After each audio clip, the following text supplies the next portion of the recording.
जैसा कि आप सभी लोग पता है कि बीपीएससी टीआरई थर्ड का आपका एग्जाम जो है 15 मार्च 2024 को बीपीएससी की तरफ से जो है वो कंडक्ट कराया जाएगा, जिसका एडमिट कार्ड भी आपका बीपीएससी की तरफ से जो है वो जारी कर दिया गया है। देखिए, जब आप यहाँ पर एग्जाम देने जाएंगे तो एडमिट कार्ड के साथ ये जो आपके डिक्लेरेशन फॉर्म यानी जो घोषणा पत्र है इसे भी आपको जो है लेकर जाना होगा, जो कि ये जो आपके डिक्लेरेशन फॉर्म है बीपीएससी की तरफ से बीपीएससी की जो ऑफिशियल वेबसाइट है उस पर अपलोड जो है आपका कर दिया गया है। और ये जो आपके डिक्लेरेशन फॉर्म है इसमें आपके गजेटेड ऑफिसर्स यानी राजपत्रित पदाधिकारी के बारे में भी जिक्र किया गया है, तो इसको लेकर भी हम यहाँ पर बात करेंगे। और दो लेटर आपको ऑफिशियल वेबसाइट पर जो है वो देखने को मिलेगा, एक तो आपके डिक्लेरेशन फॉर्म और दूसरा आपका एग्जाम से संबंधित यहाँ पर आपके आवश्यक दिशा निर्देश। तो सबसे पहले ये जो आपका डिक्लेरेशन फॉर्म है उसको लेकर देख लेते हैं, फिर उसके बाद जो आपका दिशा निर्देश होगा उसको लेकर हम यहाँ पर जो है बात करेंगे। देखिए, आगे बात करेंगे उससे पहले यहाँ पर बता दें कि ये जो आपके डिक्लेरेशन फॉर्म है सभी कैंडिडेट को यहाँ पर लेकर नहीं जाना है, बल्कि जिनका फोटो और सिग्नेचर यानी जो आपका एडमिट कार्ड होगा, एडमिट कार्ड में जो आपका फोटो है और जो आपका सिग्नेचर है उसमें किसी भी तरीके का समस्या फिर दिक्कत है, जो कि नीचे उसके बारे में आपका जिक्र किया गया है,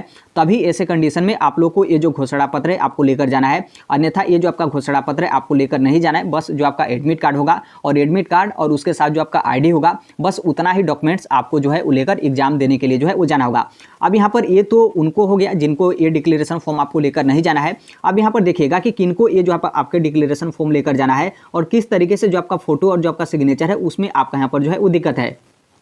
देखिए, यहाँ पर क्या है कि जब आप लोग अपना एडमिट कार्ड डाउनलोड किए होंगे तो उससे पहले आपने फोटो अपलोड किया होगा, उसके बाद ही आप अपना एडमिट कार्ड जो है वो डाउनलोड किए होंगे। तो जो आपने फोटो अपलोड किया वहाँ पर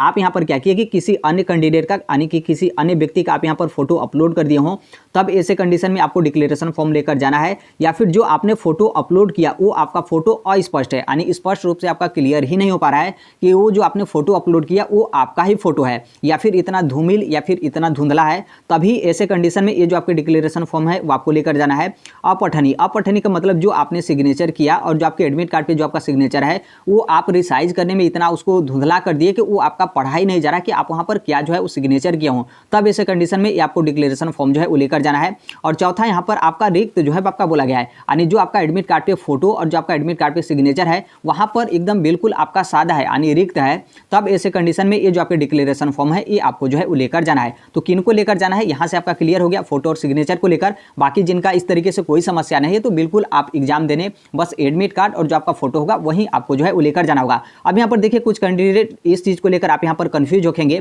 कि जो हमने फॉर्म सबमिट करते टाइम फोटो अपलोड किया था वो मेरा दूसरा था और एडमिट कार्ड डाउनलोड करते टाइम हमने जो फोटो अपलोड किया वो आपका दूसरा है। तो देखिए, इससे आपका कोई दिक्कत नहीं है क्योंकि फोटो तो आपका ही है और फोटो आपका स्पष्ट रूप से आपका क्लियर हो रहा है, तो कोई यहाँ पर जो है आपका दिक्कत नहीं है। यहाँ पर आप अपना नाम लिखिएगा और यहाँ पर आप अपने फादर या फिर हस्बैंड का नाम जो है लिख सकते हैं। यहाँ पर आपको रजिस्ट्रेशन संख्या लिखना है और यहाँ पर आपको अनुक्रमांक जो है वो लिखना है। फिर उसके बाद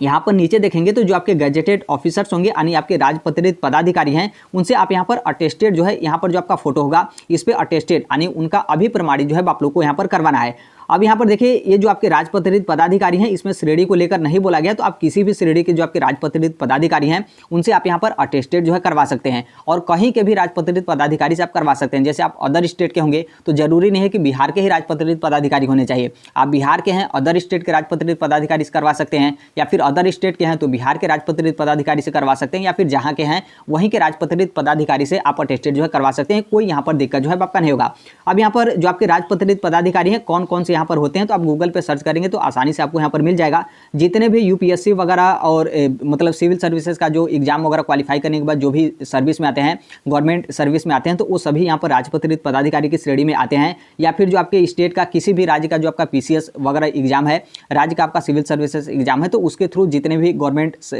इंप्लॉय होते हैं सभी राजपत्रित पदाधिकारी की श्रेणी में जो है आते हैं। या फिर यहाँ पर क्या है कि जो आपके हाई स्कूल यानी जो आपका मैट्रिक का स्कूल होता है, मैट्रिक से ऊपर जितने भी स्कूल हैं आपके गवर्नमेंट स्कूल, उसके जो आपके प्रिंसिपल हो या फिर प्रचार वगैरह हो या फिर जो असिस्टेंट प्रोफेसर वगैरह होते हैं, तो सभी राजपत्रित पदाधिकारी की श्रेणी में जो है आते हैं, तो उनसे भी आप यहाँ पर अटेस्टेड जो है करवा सकते हैं, कोई यहाँ पर दिक्कत नहीं है। या फिर जो आपके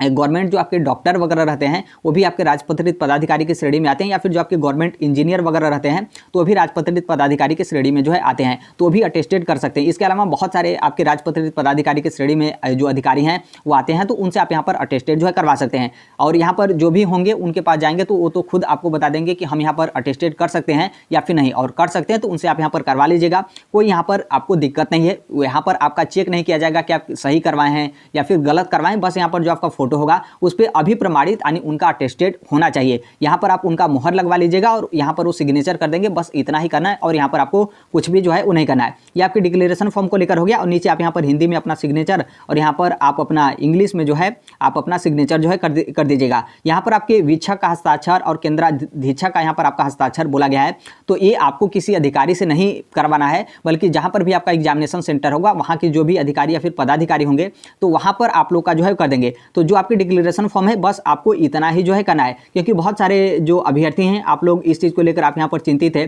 कि अब हम यहाँ पर जो है क्या करेंगे, जो कि हमने कल ही बता दिया था कि आपको डिक्लेरेशन फॉर्म जो है बीपीएससी की तरफ से दिया जाएगा और वो भरकर आप यहाँ पर चले जाएगा, कोई यहाँ पर दिक्कत नहीं होगा और आप लोग को एग्जाम देने से कोई भी यहाँ पर जो है वो नहीं रोकेगा। ये आपके डिक्लेरेशन फॉर्म को लेकर हो गया, यहाँ तक आपका क्लियर हो गया होगा। अब यहाँ पर जो आपके आवश्यक दिशा निर्देश हैं एग्जाम को लेकर, यहाँ पर जो है वो ध्यान रखेगा।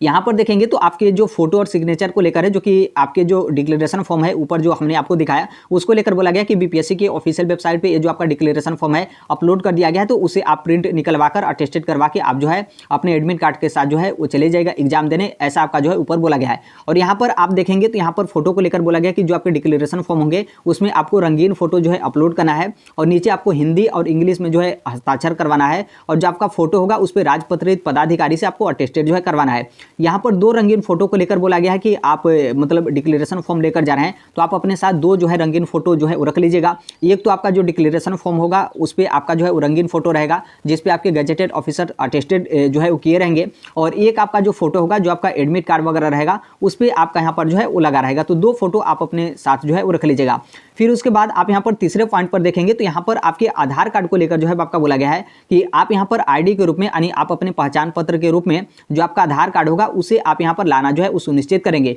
जो कि यहाँ पर बहुत सारे शिक्षक यहाँ पर क्या होता है कि आप अपना फॉर्म पैन कार्ड या फिर डीएल से जो है वो सबमिट कर देते हैं, तो यहाँ पर नॉर्मल सी बात है आप अपना आईडी पैन कार्ड या फिर डीएल जो है आपने अपलोड किया उसमें भी तो आपका यहाँ पर फोटो है, तो आप लोग सोचेंगे कि क्या वहीं हम यहाँ पर आईडी के रूप में अपना जो है वो लेकर जाएं। तो देखिए यहाँ पर आप तो उसे लेकर जा सकते हैं क्योंकि वो जो आपका आईडी है वो आपका आईडी है और आपने फॉर्म सबमिट करते टाइम वही आईडी आपने यहाँ पर उपयोग जो है किया हो। लेकिन यहाँ पर तीसरे पॉइंट में आपके आधार कार्ड के बारे में जो है वो जिक्र किया गया है, तो आप यहाँ पर कोशिश करिएगा कि आप अपने साथ जो आपका आधार कार्ड होगा उसे भी आप अपने साथ जो है वो लेकर जा सकते हैं, क्योंकि यहाँ पर आपके आधार कार्ड के बारे में जो है वो जिक्र किया गया है। और चौथे पॉइंट पर देखेंगे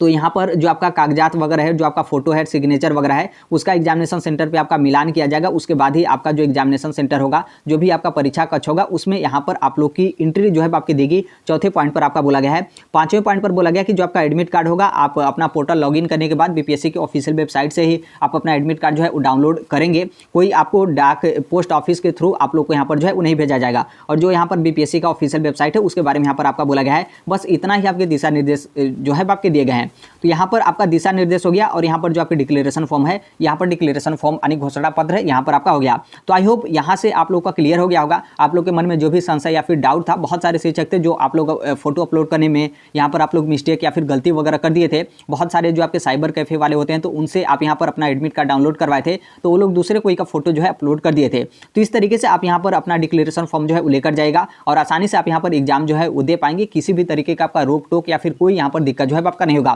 देखिए यहाँ पर कुछ शिक्षक ऐसे भी होते हैं कि आप लोग अपना गलत फोटो भी अपलोड कर दिए हों और आप लोग को लगता है कि अरे कुछ नहीं होगा, हम यहाँ पर पेपर देने जा रहे हैं, हमारा एडमिट कार्ड है उसमें हमारा नाम है, हम अपना आईडी लेकर जा रहे हैं तो हम आसानी से पेपर दे देंगे। देखिए बहुत सारे जो आपके एग्जामिनेशन सेंटर होते हैं वहाँ पर इस चीज़ के बारे में थोड़ा सा इग्नोर कर लिया जाता है। फिर बहुत सारे जो बच्चे होते हैं, बहुत सारे जो अभ्यर्थी हैं, उनका हर एक चीज़ आईडी वगैरह सही रहता है और उसी बीच में आप लोग का यहाँ पर एंट्री दे दिया जाता है। तो यदि उस तरीके से आपका दे दिया गया तो बहुत अच्छी बात है। बाकी बहुत सारे जो आपके एग्जामिनेशन सेंटर है वहाँ पर यदि इस चीज़ को आपका देख लिया गया और वो लोग दिखाए कि जो आपका फोटो है वो आपका यहाँ पर दिक्कत है, धुंधला वगैरह है या फिर आपका फोटो किसी दूसरे का फोटो एडमिट कार्ड वगैरह में है, तो नॉर्मल सी बात है वो तुरंत आपसे डिक्लेरेशन फॉर्म ही मांगेंगे और आपके पास उस टाइम पे डिक्लेरेशन फॉर्म नहीं होगा तो वो लोग आपको यहाँ पर एग्जाम देने के लिए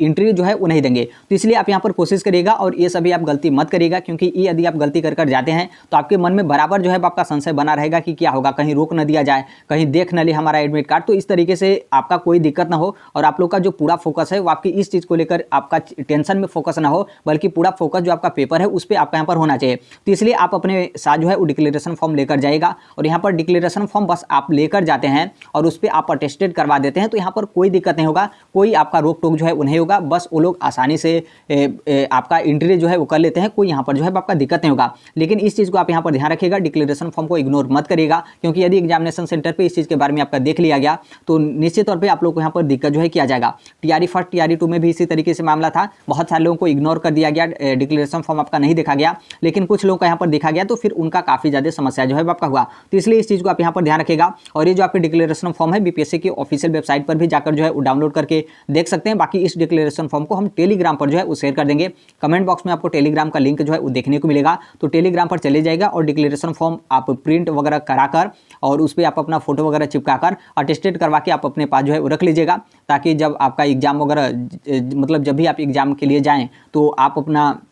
पहले से ही हर एक चीज़ कंप्लीट कराए रहेंगे, तो बहुत आसानी से आप अपने एग्जामिनेशन सेंटर पे समय रहते यहाँ पर जो है वो पहुँच जाएगा। तो ये आपके डिक्लेरेशन फॉर्म को लेकर हो गया। बाकी जैसे भी आपके अन्य अपडेट या फिर इन्फॉर्मेशन वगैरह आते हैं, आप सभी लोग पता है कि इस प्लेटफॉर्म हम राइट टू एजुकेशन इंडिया जो है शेयर कर देते हैं, और अभी तक इस प्लेटफॉर्म को आप सब्सक्राइब नहीं किए होंगे, सब्सक्राइब करते बेल आइकन को प्रेस जरूर कर लीजिएगा। मिलते हैं अगले नेक्स्ट वीडियो में, तब तक के लिए thank you, bye bye, take care, all the best, thank you for listening, God bless all, thank you.